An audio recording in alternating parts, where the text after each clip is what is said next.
Consigliere Toniolo, oggi riunione importante qui a Caldogno per definire questa faccenda del bacino di laminazione che è importante per salvaguardare la sicurezza idraulica di buona parte del Vicentino, in particolare del capoluogo anche di provincia, oltre che della zona di Caldogno che è stata esondata durante l'esondazione di Ognissanti. Sì, sicuramente è stata una riunione importante perché vedeva la presenza, oltre che dell'assessore regionale, anche del presidente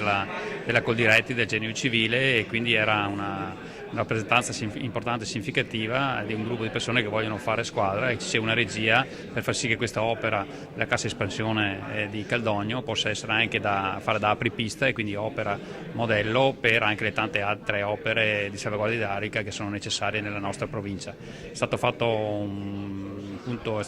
importante perché si è definito anche dal punto di vista poi del valore da riconoscere ai proprietari un salto di qualità importante, l'impegno della Regione, che dai 18.000 per ettaro si è arrivati a 50.000 di valore per ettaro di riconoscimento e di ristoro, quindi sono i 2/3 del valore agricolo medio, quindi credo sia un punto importante e significativo, e una certa rassicurazione anche su quello che è il cronoprogramma, quindi i tempi di intervento, con la volontà, dopo i rilievi e le prove chiaramente previste sui terreni per il mese prossimo, un'accelerazione con un'approvazione del progetto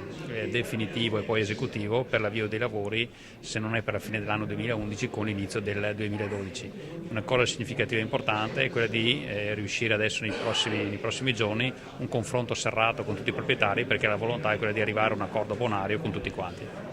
Mi pare che la Coldiretti abbia delle buone intenzioni, insomma.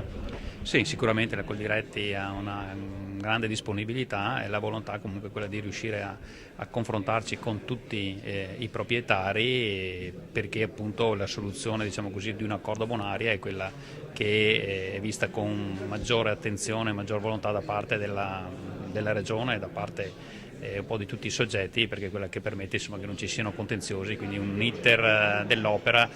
che sia garantita per quanto riguarda il suo completamento. Ecco, e coloro che non ci credono invitiamo ad andare a vedere cosa succede a Montebello, dove le cose funzionano. Certo, c'è un esempio significativo di come vengono chiaramente utilizzati quei terreni da parte dei proprietari e dei coltivatori, e quindi è un segnale importante che un'opera già stata fatta con queste caratteristiche da tanti anni sta funzionando, e quindi bisogna assolutamente accelerare questi interventi e iniziative di salvaguardia idraulica, perché eventi come quelli che ci sono stati non si abbiano più a ripetere.